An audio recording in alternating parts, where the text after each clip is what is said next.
오늘 말씀은 시편 22편 1절부터 31절입니다. 어찌 나를 버리셨나이까? 라는 제목으로 함께 하나님의 말씀을 나누겠습니다. 이 시편 22편은 가장 유명한 도움을 구하는 기도입니다. 가장 유명해요. 보통 고난주간에 묵상하는 시편이기도 하고요. 구약 전체를 통해서 그리스도의 십자가를 가장 분명하게 예언한 이제 두 개의 그 장이 있다면 한 장은 이사야 53장이겠죠. 또 하나는 바로 이 시편 22편입니다. 그리스도의 십자가에 대한 구체적이고 생생한 예언이 되어 있는 것이 이 시편 22편의 말씀이에요. 이 본문은요, 대적에게 둘러싸여서 죽음으로 나아가는 사람의 기도입니다. 하나님께 도움을 요청하는데 대적들에게 다 둘러싸여서 죽음으로 가고 있는 것입니다. 죽은 것과 다름없는 상황에서 도움을 요청하는 그러한 기도를 하고 있는 거죠. 이 시는 표제를 보면 다윗의 시라고 되어 있습니다. 다윗의 체험이 반영되어 있는 그런 시편이죠. 다윗의 체험이 이제 시를 통해서 이제 기록이 됐는데, 근데 다윗의 체험보다 훨씬 더 중요한 것이 그리스도의 십자가 고난에 대한 예언이 여기에 생생하게 담겨져 있는 것입니다. 하나님은 이 시편을 그리스도의 십자가 고난을 구체적으로 담아내는 시로 쓰게 하셨어요. 다윗을 사용하여 이 시를 쓰게 하셨습니다. 사도행전 3장 20절 뒤쪽에 보면 베드로가 이제 설교 중에 그런 얘기를 하거든요. 다윗을 두고 선지자라 이렇게 얘기를 했어요. 베드로는 다윗이 그리스도의 죽음과 그리스도의 부활을 알고서 미리 봤다고 그렇게 이야기를 하죠. 그래서 이러한 시를 기록할 때 단순히 자신의 체험뿐이 아니라 하나님께서 보게 하신 메시아 그리스도의 일들을 하나님으로부터 받아 이것이 기록이 된 것이다. 우리가 이렇게 볼 수 있겠습니다. 이렇게 보면은 다윗은 선지자로서 하나님의 말씀을 받아서 기록한 것이죠. 이 기록 과정이 어떻게 됐던지 간에 이 시편이 말하는 바는 아주 확실합니다. 메시아의 고난과 죽음, 그리고 우리의 고난과 죽음, 그리고 메시아가 다시 살아나시는 것, 그리고 우리들이 그리스도로 말미암아 다시 살아나는 그 사실을 이야기하는 것입니다. 오늘 우리는 이 시편을 읽으면서 그리스도의 십자가와 부활을 생각하고 그리스도의 십자가와 부활을 묵상하는 그런 시간이 되시기를 바랍니다. 그리스도와 함께 죄에 대하여 죽으며 그리스도를 의지함으로 구원과 생명을 누리는 그러한 날이 되기를 바랍니다. 아멘. 자, 이 뒤에 보시면, 이제 표제 뒤에 보시면 인도자를 따라 아엘렛 샤할에 맞춘 노래 이렇게 되어 있습니다. 아엘렛 샤할이 뭐냐 하면은 요 각주를 보시면 써 있죠. 사슴이란 곡조에 이렇게 되어 있습니다. 아엘렛 샤할이라는 얘기는 암사슴과 관련된 단어예요. 암사슴과 관련된 단어인데 그 의미는 명확하지 않습니다. 아침의 사슴, 새벽의 사슴 이렇게 이제 부를 수도 있는데 그거에 관련된 곡조가 어떤 것인지는 우리에게 전해지지 않기 때문에 정확하게 알려지지는 않고 정확하게 알 수는 없습니다. 이제 한 가지 알 수 있는 것은 다른 노래들은 이제 그 곡조가 따로 있잖아요. 근데 이 시편만큼은 또 특별한 어떠한 곡조를 가지고 불러왔었던 노래다라는 거죠. 이 시편의 구조는요, 1절부터 21절까지는 이제 하나님께 울부짖는 도움을 요청하는 그러한 기도의 내용이 됩니다. 그리고 22절부터 31절까지는 이제 구원받은 사람으로서 하나님께 드리는 찬양, 노래가 됩니다. 먼저 이제 1절부터 21절까지를 먼저 볼 것인데요. 이 1절부터 21절은 죄인이 이제 당하는 어떤 절망, 그 절망 속에서 울부짖는 그런 소리입니다. 특별히 1절부터 5절은 하나님께 버림받은 것처럼 느껴지는 그런 느낌 속에서 하나님과 단절된 그런 고통 속에서 하나님을 찾는 그런 기도이고요. 6절부터 11절까지는 이제 대적들에게 조롱받는 중에 그 조롱받는 고통으로 인하여 부르짖는 소리이고, 이제 12절부터 21절은 원수들에게 직접 받고 있는 어떠한 박해, 고통을 이야기를 합니다. 버림받은 것 같은 느낌, 그리고 조롱을 받는 것, 그리고 직접적인 고난이 여기에 이제 기록이 돼 있죠. 이런 고통들은 사실 어떤 특별한 사람이 받아야 하는 그런 내용은 아닙니다. 하나님을 떠난 죄인들은 누구나 다 이러한 고통이 오게 되어 있습니다. 어떤 사람들에게는 잠시 뒤로 밀려나 있을 뿐입니다. 유예되어 있을 뿐입니다. 죄인인 인간이 모두 당하게 되는 고통들이 이러한 고통들입니다. 죄인은 하나님과 단절되어 하나님을 떠나 있게 되고요. 하나님 없는 상황에서 죄 중에 살아가면서 그 죄의 결과로 죄로 인하여 조롱받게 되고 죄로 인하여 고난과 고통 속에 살다가 죽는 것이 인간입니다. 원수들인 사탄 마귀는요, 하나님과 단절된 죄인들을 조롱하고 이 원수들은 죄인을 죽이고 빼앗고 멸망시키며 지옥으로 끌고 가는 그런 존재들이죠. 다윗이 외쳤던 이 부르짖음은 다윗이 당한 어떠한 특별한 상황에만 처해져 있는 그런 부르짖음이 아니에요. 이 땅에 살고 있는 인간이라면 누구나 다 그런 존재인 거죠. 다윗이 당한 고통은 죄인으로서, 인간으로서 마땅한 그러한 고통이었습니다. 그런데 하나님께서는 다윗을 어떻게 하시죠? 이러한 고통 중에 부르짖는 소리를 들으시고 그를 구원해 주십니다. 하나님은 다윗을, 그리고 고통 중에 부르짖는 기도를 하는 하나님의 사람들을 고통 중에 죽게 하시지 않습니다. 그 가운데서 구원하시죠. 어떻게 이렇게 구원이 이루어집니까? 죄인이라면 마땅히 받아야 하는 고통인데 어떻게 하나님께 부르짖는다고 하나님께서 구원하십니까? 그것은 바로 이러한 고통을, 이러한 어려움을, 이러한 절망을 하나님께서, 그리스도께서 담당하시고 짊어지셔서 이러한 고통을 십자가에서 대신 당해 주시기 때문입니다. 다윗과 우리들이 부르짖는 이 고통을 하나님은 예수님의 고통이 되게 하시고 우리는 그 가운데서 구원을 얻도록 하여 주셨습니다. 이 시편은 우리가 정확하게 잘 이해를 해야 됩니다. 이 시편은 다윗의 경험을 통해서 그리스도의 대속하심을 우리에게 증거해 주는 그러한 시편입니다. 1절, 2절을 우리가 함께 보겠습니다. 내 하나님이여 내 하나님이 어찌 나를 버리셨나이까? 어찌 나를 멀리하여 돕지 아니하시오며 내 신음소리를 듣지 아니하시나이까? 내 하나님이여 내가 낮에도 부르짖고 밤에도 잠잠하지 아니하오나 응답하지 아니하시나이다. 이 다윗은 왜 하나님 나와 함께 해주시지 않느냐고 하는 질문으로부터 시작을 합니다. 이 히브리어로 읽으면요, 1절은 이렇게 시작합니다. 엘리 엘리 라마 아자부타니, 이렇게 이제 시작을 합니다. 이제 아자부타니라는 말이 이제 예수님께서 십자가에서 외치실 때는 이제 사박다니로 이렇게 외치시죠. 이 사박다니는 아람어고요. 이 아자부타니는 히브리어입니다. 그 당시에 그 지역에서는 아람어를 주로 사용했기 때문에 예수님께서는 아람어로 이렇게 외치셨죠. 나의 하나님 어찌하여 나를 버리시나이까? 높으신 하나님, 전능하신 하나님이 나의 기도를 듣지 않고 나의 어려움을 듣지 않으심에 대해서 외치는 소리입니다. 다윗이 하나님께 왜 내 목소리를 들어주지 않습니까? 라고 하면서 하나님께 외쳐요. 다윗의 이 외침은 하나님 내 소리를 들어주십시오 라고 하나님께 도움을 요청하는 그런 기도예요. 그런데 예수님의 이 외침은 버림받은 자로서 죽음을 앞에 두고 하시는 외침이에요. 원래 사람이 죄를 짓고 죄인이기 때문에 그렇게 죽어가고 죽는 것이, 절망 속에서 죽어가고 죽는 것이 당연한 것입니다. 그런데 하나님께서는 마땅하고 죽어서 당연한 죄인인 인간의 외침은 들으시고 도움을 주시는데, 죄가 없으신 예수님은 죽음에 내어주시는 그러한 일들이 일어나는 거죠.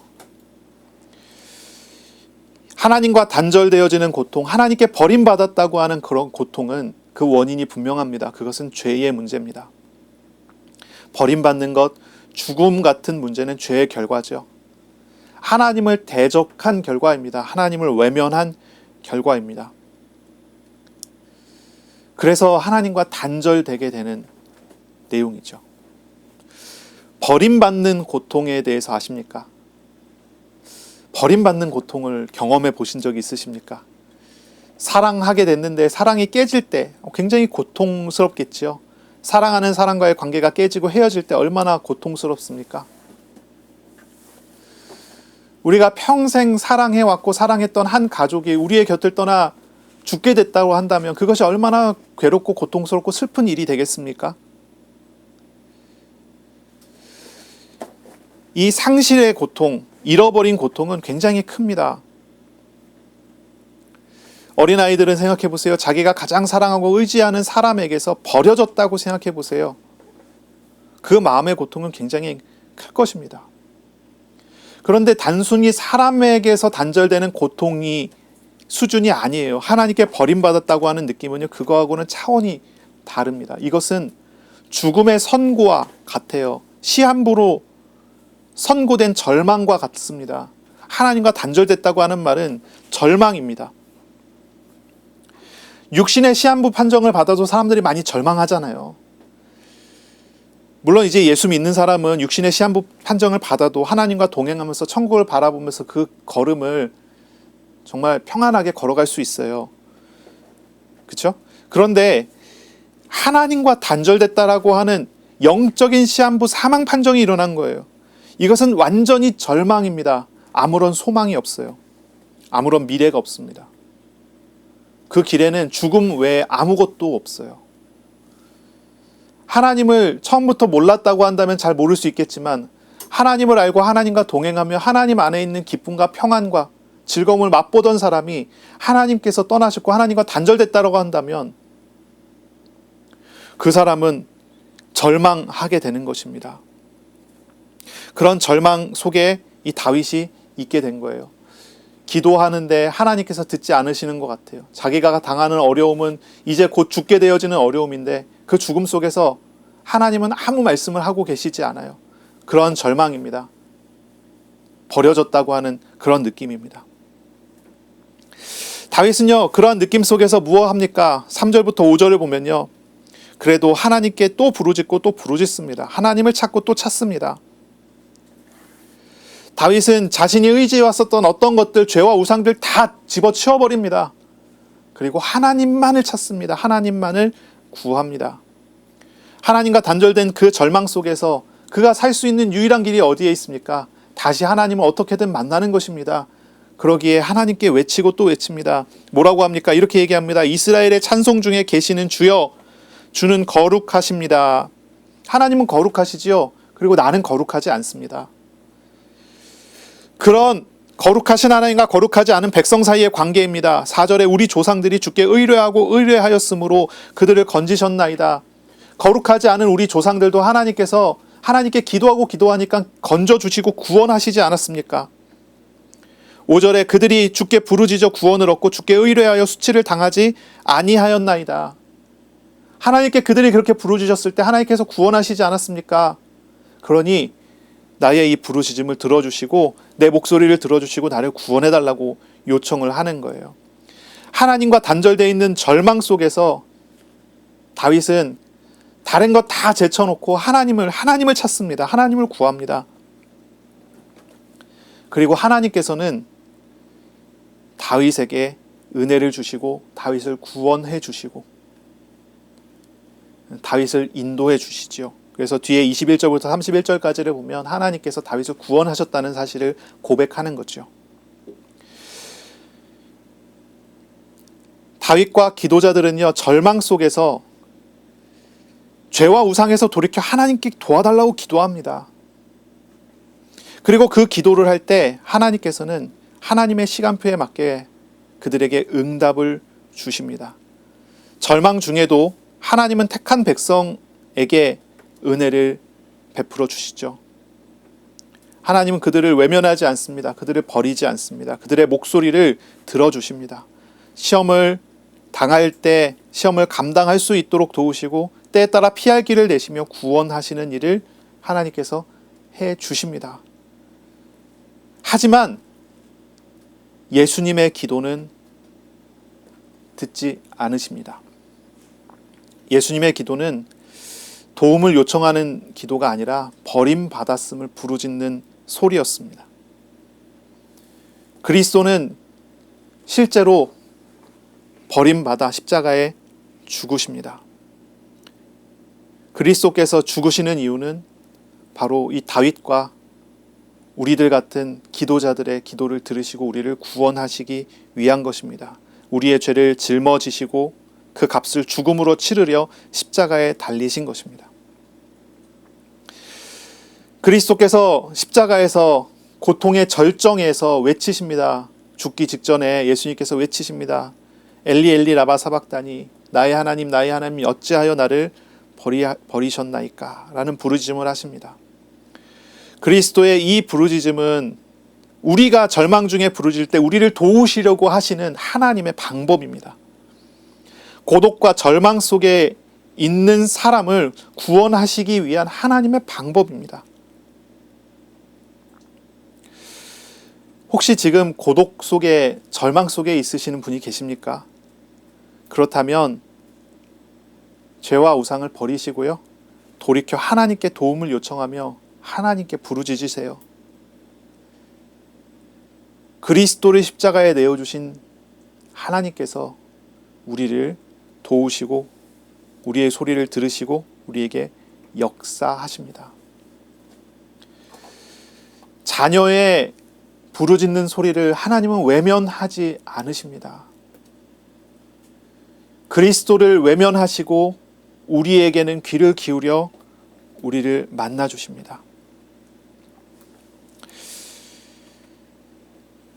자, 6절부터 18절까지의 말씀은 이 다윗이 당한 고통이고 또 그리스도께서 당하신 고통입니다. 조롱받는 고통과 원수들에게 직접적인 고난을 당하는 그러한 고통에 대한 호소가 나타나 있습니다. 이 내용들은요, 다 예수님을 향한 잔혹한 내용들, 잔혹한 행위들이 예언된 내용들입니다. 대제사장들과 유대 지도자들, 그리고 거기에 동조하고 함께한 무리들의 행위가 여기에 기록되어 있어요. 이 시편은 주님의 고통을 이렇게 철저하고 자세하고 정확하게 예언하고 있습니다. 6절을 볼까요? 나는 벌레요 사람이 아니라 사람의 비방거리요 백성의 조롱거리니이다. 사람 취급당하지 않아요. 벌레 취급당합니다. 비방을 당합니다. 조롱을 당합니다. 7절에 나를 보는 자는 다 나를 비웃으며 입술을 삐죽거리고 머리를 흔들며 말합니다. 그가 여호와께 의탁하니 구원하실 걸, 그를 기뻐하시니 건지실 걸, 이렇게 하면서 너가 하나님의 아들이면 구원 받아라 라고 이렇게 조롱을 하는 그런 모습입니다. 마태복음 27장 39절부터 읽어보면요, 이렇게 나오죠. 지나가는 자들은 머리를 흔들며 예수님을 모욕하여 이릅니다. 이 사람들이 조롱을 합니다. 머리를 흔들면서 조롱을 합니다. 정확하게 예언되어 있어요. 성전을 헐고 사흘에 짓는 자여, 내가 만일 하나님의 아들이여거든 자기를 구원하고 십자가에서 내려오라 하며 그와 같이 대제사장들과 서기관들과 장로들도 함께 희롱하여 이르되 그가 남은 구원하였으되 자기는 구원할 수 없도다. 그가 이스라엘의 왕이로다. 지금 십자가에서 내려올지어다. 그리하면 우리가 믿겠노라. 그가 하나님을 신뢰하니 하나님이 원하시면 이제 그를 구원하실지라. 그의 말이 나는 하나님의 아들이라 하였도다 하며 함께 십자가에 못 박힌 강도들도 이와 같이 예수님을 조롱합니다. 기록된 그대로 예수님은 이러한 조롱을 당하시고 비방을 당하시는 거죠. 고통과 수치는 계속됩니다. 다윗이 당했었던 이 조롱은 하나님께서 되갚아 주셨지만 예수님이 당하는 이 조롱은 결국 십자가의 죽음으로 이어집니다. 12절부터 18절까지는 대적들의 공격에 대해서 이야기를 합니다. 12절에 보시면요, 많은 황소가 나를 에워쌌으며 바산의 힘센 소들이 나를 둘러쌌다. 내게 그 입을 벌림이 찢으며 부르짖는 사자 같으니이다. 대적들은 어떤 존재입니까? 황소와 같습니다. 힘센 황소와 같고요, 입을 벌려 찢으며 부르짖는 사자 같은 그러한 대적들입니다. 이 대적들의 공격은 황소와 사자에 비유합니다. 이 황소와 사자 같은 존재들이 어떤 존재입니까? 영적으로는 우리가 봤을 때는 사탄, 마귀, 귀신들의 역사이겠지요. 그리고 구체적으로는 그의 쓰임받았었던 존재들입니다. 유대 지도자들, 대제사장, 서기관들, 장로들에 대한 이야기입니다. 그러면서 그 뒤에 나오죠. 16절에 개들이 나를 애워쌌으며 악한 무리가 나를 둘러 내 수족을 찔렀나이다. 개들이 나를 애워쌌다요. 무리들이 모여서 이제 예수님을 공격하는 힘센 소들과 사자 같은 지도자들이 있고요. 그리고 거기에 함께 동조하여 예수님을 공격하는 많은 무리들이 있습니다. 이스라엘에 살고 있는 많은 유대인들이 있어요. 그리고 거기에 동조하여 함께하는 이 로마 군인도 여기 함께 포함이 되어 있습니다. 이들은 예수님을 공격합니다. 예수님을 공격합니다. 14절에 나는 물같이 쏟아졌으며 내 모든 뼈는 어그러졌으며 내 마음은 밀랍 같아서 내 속에서 녹았으며, 이게 고난을 당하는 거예요. 쏟아집니다. 모든 발가벗겨져서 모든 뼈가 다 드러났습니다. 마음은 밀랍 같아서 녹습니다. 이게 무슨 표현입니까? 온 몸과 모든 것이 만신창이가 되어 가는 장면입니다. 채찍질을 당하고 피를 흘리고 고통과 고난에 당하게 되는 것입니다. 우리가 가지고 있는 죄의 값이 전인적인 타락과 부패입니다. 하나님을 떠난 사람의 마음은 타락태에 썩어버렸고 육신도 또한 죽고 영혼은 죽은 존재입니다. 이 모든 것을 그리스도께서 짊어지시니 그리스도는 이러한 모든 고난과 고통을 당하셔야 합니다. 조롱받고 마음조차도 밀랍처럼 녹아버려야 합니다. 육신의 모든 것들이 물처럼 흘러내릴 정도로 지탱하지 못할 정도로 고난을 당해야 합니다. 15절에 내 힘은 말라 질그릇 조각 같고 금방 깨질 것 같습니다. 내 혀가 입천장에 붙었나이다. 목이 마릅니다. 주께서 또 나를 죽음의 진토 속에 두셨나이다. 17절을 보겠습니다. 16절을 볼게요. 개들이 나를 애워쌌으며 악한 무리가 나를 둘러 내 수족을 찔렀나이다. 손과 발이 이제 찔림을 당합니다. 못이 박히는 것이지요. 17절입니다. 내가 내 모든 뼈를 셀 수 있나이다. 예수님께서 완전히 발가벗겨져 버렸습니다. 완전히 발가벗겨져 버렸습니다. 그들이 나를 주목하여 보고 내 겉옷을 나누며 속옷을 제비 뽑나이다. 로마 군인들이 예수님의 옷을 벗기고 겉옷을 나누고 속옷을 제비 뽑습니다. 4명의 로마 군인은 겉옷을 4조각을 서로 나누어 가집니다. 그리고 속옷이 하나 남았어요. 그 속옷도 찢어서 나눌까요? 이 속옷은 한 천으로 되어 있는 속옷이었어요. 그것을 나누면 가치가 떨어지니까 로마 군인들이 서로 제비를 뽑아서 그것을 서로 가지려고 합니다. 사형수의 옷들을 가지고 가서 그것을 내다 팔아 돈으로 바꾸어 술 한잔 하려고 하는 그런 생각이었겠지요. 이런 것들이 다 그대로 기록이 되어 있습니다. 예수님께서 이러한 과정 통해서 십자가에 달리셨습니다. 이것이 예수님의 모습입니다. 예수님은 우리의 죄로 인하여 조롱당함과 공격당함을 다 짊어지셔요. 우리가 받아야 되는 절망과 고통과 조롱받음과 고난을 예수님께서 대신 짊어지셔요. 우리를 구원하시려고 그렇게 하시는 겁니다. 그리스도는 우리의 모든 짐을 짊어주시고 십자가에 달리시고 죽으십니다. 그것이 그리스도께서 우리에게 행하신 일입니다. 19절입니다. 여호와여 멀리하지 마옵소서. 나의 힘이시여 속히 나를 도우소서. 내 생명을 칼에서 건지시며 내 유일한 것을 개의 세력에서 구하소서. 나를 사자의 입에서 구하소서. 다윗은 이렇게 기도합니다. 자신이 당한 이 죽음과도 같은 절망적인 상황을 하나님 앞에 호소하고 토로하며 하나님 나를 도와주세요, 나를 도와주세요라고 기도합니다. 하나님은 나의 힘이시니 속히 나를 도와주십시오 기도합니다. 내 생명을 칼에서 구원할 자는 하나님밖에 없으니 하나님 나를 도와주십시오, 나를 구원해 주십시오. 개의 세력에서 무리들 중에서 나를 구원해 주시고 사자의 입에서 구원해 달라고 기도합니다. 하나님은 이 소리를 들으셨습니다. 그리고 이 다윗을 구원하여 주셨습니다. 21절 뒤쪽입니다. 주께서 내게 응답하셨습니다. 들소의 뿔에서 구원하셨나이다. 그러나 예수님은 우리를 위하여 죽임을 당하십니다.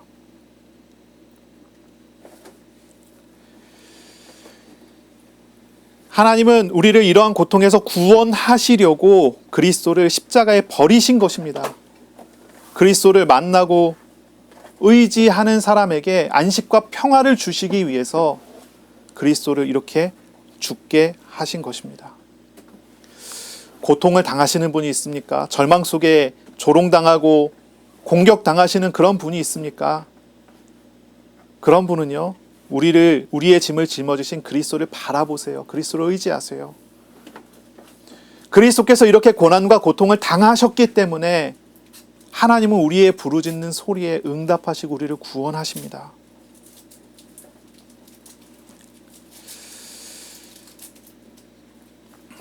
자, 21절을 다시 볼게요. 나를 사자의 입에서 구하소서 하면서 이제 구원해 달라고 계속 기도하다가 갑자기 변화가 되죠. 주께서 내게 응답하시고 들소의 뿔에서 구원하셨나이다. 이러한 이제 전환이 일어납니다.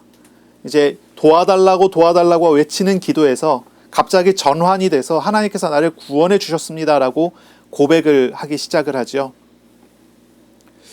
이 전환은 무엇입니까? 전환은 이렇게 표현할 수 있습니다. 죽음에서의 구원이다 라고 표현할 수 있습니다. 이 전환은 죽음에서의 구원입니다. 그리스도께서는 완전히 죽으시고 그리고 사흘 만에 다시 살아나심으로, 부활하심으로 믿는 자에게 구원이 되어주셨습니다. 믿는 자에게 생명이 되어주셨습니다. 바로 이 전환은 그리스도의 부활이 그 전환의 가장 중요한 핵심입니다. 이것은 죄인을 짊어지신 그리스도의 대속적인 죽음과 그 대속의 완성으로서 부활하신, 승리하신 그리스도의 만남을 이유로 이렇게 전환이 이루어진 것입니다. 다윗의 시대에는 나를 짊어지고 죽으실 메시아와 그리고 다시 살아나실 그리스도를 바라보며 구원을 얻은 것입니다. 지금 우리는요, 죽으시고 부활하신 지금 살아계시는 예수를 만남으로 우리는 구원을 얻는 것입니다. 다윗은 그리스도를 바라보고 구원을 받았고 우리는 부활 생명이신 예수를 만나서 구원을 받습니다. 그리스도의 이 죽으심과 부활하심은 절망과 고통에 빠져있는 사람들에게 유일한 참된 소망이 되신 것입니다. 도와달라고 하는 이런 호소들이 이 구원하심을 기점으로 변화가 되죠. 그래서 22절부터 31절은 찬송으로 변화가 됩니다. 하나님을 찬송합니다. 기도드리고 있는 상황에서 사실 이제 이 시편의 기도자의 상황과 환경은 아직 변화되지 않았어요. 그런데 기도하고 있는 이런 상황에서 승리하시는 하나님의 임재하심이 나타납니다. 그리고 그때로부터 시작해서 하나님의 구원을 찬송하기 시작을 하는 것입니다. 우리가 기도할 때, 이 말씀을 읽으며 기도할 때 하나님께서 이런 복 주시기 원합니다. 우리가 절망 중에 하나님께 도움을 요청하는 기도를 하게 될 때가 있잖아요. 이렇게 기도할 때 하나님의, 지금 부활하시고 살아계신 하나님의 임재하심이 나타나 우리가 주님의 승리를 보고 우리의 마음이 변화되고 하나님을 찬양하는 그런 일이 우리에게 있기를 바랍니다. 하나님과의 단절됨의 고통이 그리스도로 인해서 해소가 되고 기도자는 하나님의 임재하심과 함께하심으로 위로를 받고 도움을 받고 다시 일어서게 되는 그러한 일들이 여기에 이 절 속에 일어나고 있는 것입니다. 절망 중에 있습니까? 정말로 이 시편을 읽고 외우세요. 기도하세요. 이 절망을 우리 대신 짊어지시는 그리스도를 알기를 간구하세요. 그리스도의 이름으로 우리에게 오시는 하나님의 임재하심을 구하세요. 하나님은 우리 가운데 은혜를 베풀어 주실 것입니다. 자, 22절부터 보겠습니다. 22절입니다. 내가 주의 이름을 형제에게 선포하고 회중 가운데에서 주를 찬송하리이다.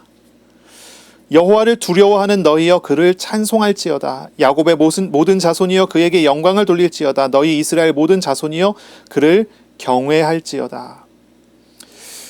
이 다윗은요, 이 기도자는요, 이스라엘의 모든 자손과 함께 하나님께 영광을 돌립니다.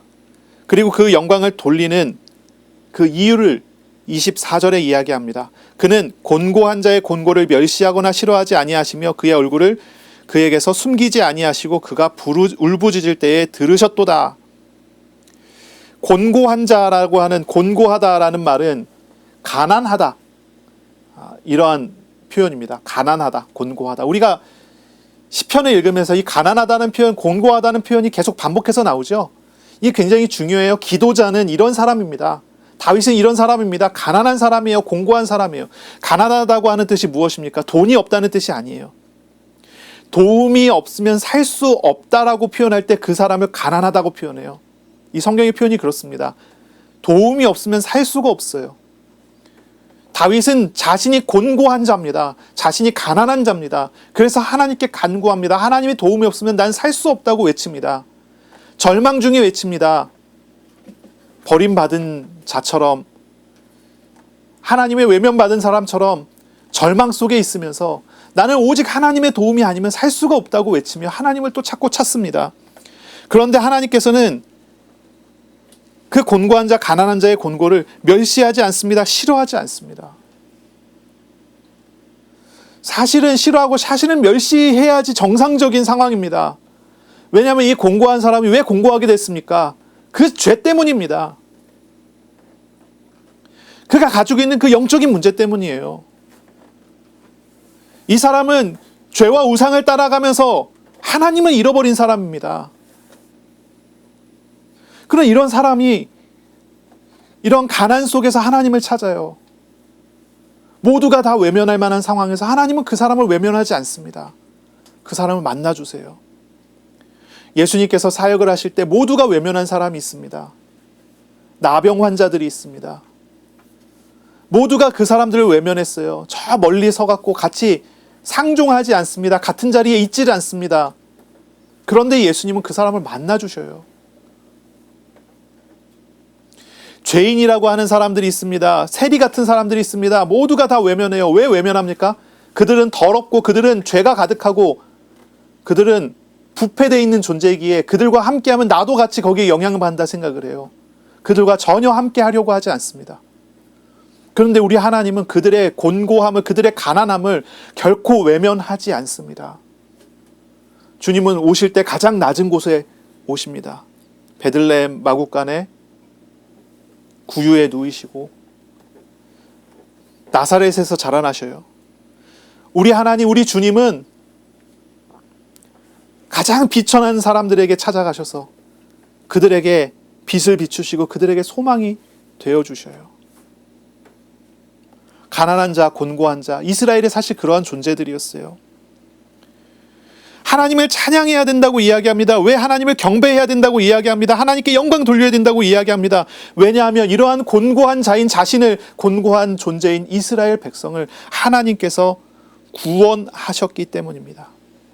하나님께서 그 얼굴을 이 죄인들에게서 돌리지, 숨기지 아니하셨습니다. 그들에게 그 얼굴을 보여주시고 그들이 울부짖을 때에 들어주셨습니다. 그들을 그래서 구원하여 주셨습니다. 구원받을 만한 어떤 공로도 어떤 가치도 없는 존재를 하나님께서 구원해 주셨습니다. 그러므로 하나님을 찬양하라고 이야기합니다. 찬양하라고 말합니다. 25절입니다. 큰 회중 가운데에서 나의 찬송은 주께로부터 온 것이니 주를 경외하는 자 앞에서 나의 서원을 갚으리이다. 이 다윗의 찬송은 다윗의 어떤 행동으로부터 나온 것이 아닙니다. 하나님으로부터 주어진 것입니다. 하나님이 주신 은혜로 인하여 찬양하지 않을 수가 없는 그런 찬양을 드리고 있는 것입니다. 그러므로 나는 어떻게 하겠다고 이야기합니까? 이 사람들 앞에서, 주를 경외하는 이스라엘 백성들 앞에서 나의 서원을 갚으리이다. 하나님께 예배하겠습니다. 하나님께 희생 제사를 드리겠습니다. 이제 좁게 해석하면 희생 제사를 드리겠습니다. 넓게 해석하면 하나님께서 나에게 주신 그 은혜를 따라 내가 하나님으로부터 주어진 합당한 사명을 다하겠습니다. 이런 표현이죠. 이런 고백이죠. 26절입니다. 겸손한 자는 먹고 배부를 것이며, 여기 겸손한 자다 했는데요, 가난한 자입니다. 가난한 자는 먹고 배부를 것이며 여호와를 찾는 자는 그를 찬송할지라. 너희 마음은 영원히 살지어다. 하나님께서 주신 놀라운 은혜입니다. 가난한 자에게 하나님은 배부른 은혜를 주셨어요. 도움이 필요해서 하나님께 도와달라고 기도했을 때 하나님은 그에게 충분한 도움을 주세요. 배부르게 하세요. 그냥 위기에서 벗어나는 게 아니라, 그냥 위기에서 벗어날 수 있는 응답을 주는 게 아니라, 구원하시는 하나님, 온 세상 만물의 창조자이신 하나님께서 그에게 찾아오셔서 그와 함께 하시는 놀라운 은혜를 베풀어 주세요. 여호와를 찾는 자는 그를 찬송할 것이다. 무슨 얘기입니까? 하나님은 찾는 자에게 찾아오셨어요. 찾아지셨어요. 만나주셨어요. 그러므로 어떻습니까? 너희 마음은 영원히 살지어다 라고 하십니다. 영원히 살지어다. 이 기도자가 어땠습니까? 이 기도자는 어땠어요? 그 마음이 죽은 것과 같아요. 밀랍같이 녹아버린 존재예요. 그 마음이 밀랍처럼 녹아버려요. 그 육신이 물처럼 흘러버려요. 뼈가 어그러질 정도로 온 몸이 만신창이에요. 그러한 존재를 하나님께서 구원하시는데 어떻게 하십니까? 그의 육신을 하나님께서 회복시켜 주세요. 배부르게 하세요. 그의 필요를 채워주세요. 그 정도가 아니라 마음이 영원히 살 수 있는 그 마음에 하나님의 나라를 주세요. 그 마음에 하나님의 나라를 선물로 주세요. 이것이 하나님께서 응답하신 것입니다. 우리가 기도할 때 하나님 이런 응답을 주십니다. 왜 그렇습니까? 우리의 마음의 죽음, 우리의 육신의 죽음, 우리의 영혼의 죽음을 그리스도께서 다 짊어지시고 고난 당하셔서 우리에게 그 십자가의 흔적을 가지고 다시 살아나셔서 우리에게 찾아오셨기 때문이에요. 우리가 우리에게 오신 예수를 알 때, 우리에게 오신 예수님을 만날 때 우리는 정말 이러한 구원을 얻은 사람으로, 구원받은 사람으로, 변화된 사람으로 살아가게 되는 것입니다. 27절입니다. 땅의 모든 끝이 여호와를 기억하고 돌아오며 모든 나라의 모든 족속이 주의 앞에 예배하리니, 나라는 여호와의 것이요 여호와는 모든 나라의 주제심이로다. 세상의 모든 풍성한 자가 먹고 경배할 것이요 진토 속에 내려가는 자 곧 자기 영혼을 살리지 못할 자도 다 그 앞에 절하리로다. 자, 이 27절부터 31절은요, 이제 하나님께서 지금 행하시고 있는 일, 그리고 또한 앞으로 행하실 일에 대한 이야기입니다. 그리스도께서 죽으시고 부활하셨어요. 그리고 그리스도께서는 어떠한 일을 행하십니다. 가장 첫 번째로 택한 자를 구원하시고 그와 함께 하시는 일을 우리에게 보이셨습니다. 그리고 앞으로 행하실 일을 또 말씀하십니다. 어떤 일을 하십니까? 이런 일을 해 나가십니다. 땅 끝까지, 땅의 끝까지, 그리고 모든 나라의 모든 족속들이, 모든 민족들이 주 앞에 무릎 꿇게 하겠다라고 말씀하십니다. 바로 그러한 일을 이루겠다 말씀하십니다. 28절에 나라는 여호와의 것입니다. 모든 나라가 하나님의 소유입니다. 여호와는 모든 나라의 주제이십니다. 모든 것을 다스리시는 분이 하나님이십니다. 바로 이 그리스도의 십자가와 부활의 사건은요, 이 복음으로, 구원하시는 사건으로 우리 가운데 임하고, 그리고 우리를 통하여 하나님께서는 온 세계 땅끝까지 모든 민족에게 하나님 앞에 예배할 수 있는 선교가 이루어지게 하겠다는 것이죠. 하나님이 모든 나라의 참 왕이 되심을 모두가 알게 만들 것이다 라고 이야기합니다. 근데 조금 어려운 구절인데요, 29절이 조금 어려운 구절입니다. 이것이 뭐냐면은 이제 모든 풍성한 자가 먹고 경배할 것이지만, 그러니까 하나님을 받아들이고 믿는 사람들은 다 구원 얻어서 경배하게 만들 것이지만, 또한 하나님을 믿지 않고 진토 속에 내려가는 자, 음부에 내려가는 자, 그런 사람들, 자기 영혼을 살리지 못할 자들도 다 하나님의 영광을 보고 그 앞에 절할 것이다 라고 이야기를 해요. 하나님의 영광의 일들이 나타나는 것은 믿는 자들에게 경배받으심 뿐만이 아니라요, 결국 불신자들조차도 하나님의 영광을 보고 절하게 만들겠다라고 하시는 하나님의 일이죠. 이 사건은 어떻게 나타납니까? 마지막 날에 일어날 일이겠죠.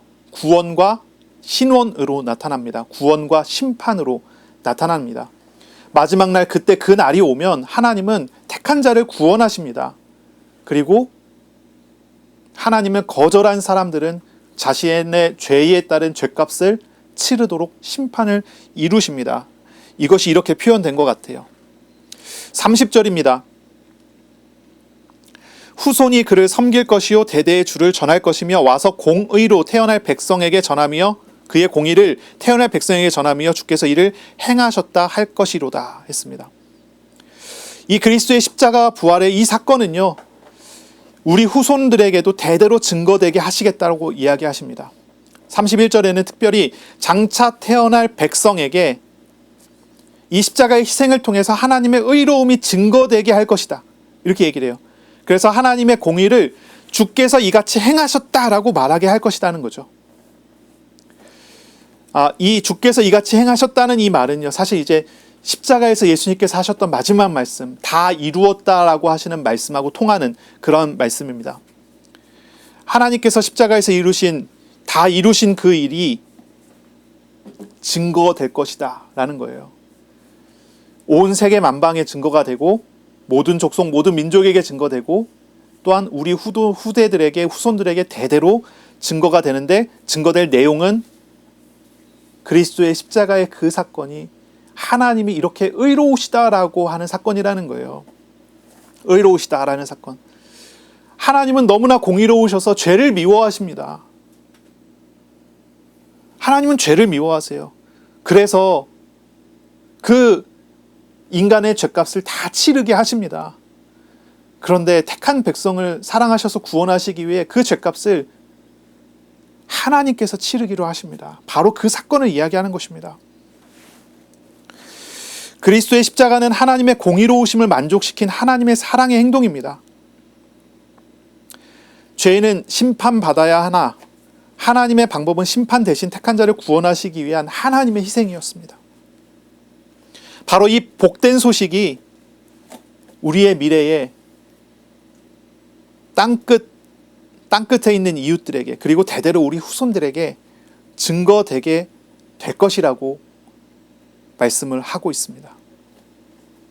이 주간에 이 놀라운 십자가의 복음을 저와 여러분이 깊게 알아가고 또 우리를 구원하며 세계와 우리의 후손들을 구원하시는 은혜를 주신 하나님과 동행하는 그런 복된 주간이 되시기를 바랍니다. 자, 다윗은요, 그리고 다윗을 통해서 온 이스라엘은요, 하나님의 부재함을 느낄 때마다 이 시편을 읽고 하나님을 찾았습니다. 이 시편의 노래를 불렀습니다. 절망스러운 상황에서 하나님의 임재를 못 느끼는 그런 상황에서 또한 계속되는 고통과 대적들의 조롱과 공격 같은 피할 수 없는 절망의 절정의 순간까지 갔을 때 하나님께 도움을 요청하는 기도를 이 시편을 가지고 드린 것입니다. 고난 중에 있습니까? 절망 중에 있습니까? 시험 중에 있습니까? 혼란스럽고 고민되는 상황 속에 있습니까? 기도를 해도 하나님께서 듣지 않는 것 같은 그런 마음이 들 때가 있습니까? 그렇다면 하나님 앞에 이 시편을 읽으며 하나님을 찾는 기도를 하시기 바랍니다. 내가 가지고 있는 우상과 내가 가지고 있는 욕심들을 전부 버려두고 가난한 자의 마음으로, 곤고한 자의 마음으로, 배고픈 자의 굶주림으로 하나님을 찾으세요. 하나님을 찾으세요. 그리스도께서는 우리를 구원하시기 위해 버림받으셨고 그리스도께서는 우리를 구원하시기 위해 조롱과 박해와 죽음의 고통을 참으셨어요. 주님은 우리의 고통을 외면하지 않습니다. 우리를 구원하시기 위해 그런 일을 하셨어요. 주님은 우리를 동정하시고 우리와 함께 하시며 우리를 도우시는 하나님이십니다. 오직 하나님을 찾고 구하는 그러한 기도가 시작되시기를 바랍니다. 하나님은 우리를 모든 죄에서 구원하시며 우리의 모든 얽매임에서 우리를 자유하게 하실 것입니다. 이번 주간에 좀 실천할 것들을 몇 가지를 나누고 싶습니다. 첫째는 이제 시간을 정해놓고요. 일주일 중에 매일 어떠한 시간 한번 정해보세요. 그리고 이 시편 22편을요. 소리내서 읽고 반복해서 읽으면서요. 하나님을 찾는 시간, 묵상하는 시간을 좀 가지세요. 그리고 두 번째로 말씀을 따라서 기도하세요. 우리의 절망을 십자가에서 짊어지신 그리스도 알기를 구하세요. 또한 부활하심으로 승리하신 그리스도 알기를 간구하세요. 우리의 필요를 하나님께서 채워달라고 기도하세요. 갈등과 고민과 기도 제목이 있다면 하나님께 다 아뢰고 하나님께 맡겨버리세요. 내 욕심을 다 버리고 하나님만 찾고 하나님의 뜻대로 되기를 구하세요. 그러한 실천을 하는 이번 주간이 되시기를 바라고요. 하나님과 동행하는 놀라운 은혜가 우리의 삶 속에 회복되시기를 예수님의 이름으로 축복합니다. 아멘. 기도하겠습니다. 하나님 아버지 감사합니다. 오늘 우리에게 말씀하시고 우리와 함께 하시며 이 말씀을 이루실 것이니 감사합니다. 절망 중에 드리는 기도를 하나님께서 들으시고 응답하셨습니다. 그리스도를 절망 속에 내어주고 우리를 구원하셨습니다. 하나님 이번 한 주간 그리스도의 십자가를 묵상하게 하시고 우리를 짊어지시고 구원하시는 하나님과 동행하는 참 승리를 누리는 주간 되도록 복을 내려 주옵소서. 가는 현장마다 하나님의 나라가 임하는 복이 있게 하여 주옵소서. 감사합니다. 예수님 이름으로 기도합니다. 아멘. 우리 구주 예수 그리스도의 은혜와 하나님의 사랑하심과 성령님의 교통하심이 이제로 영원까지 항상 함께 있을지어다. 아멘.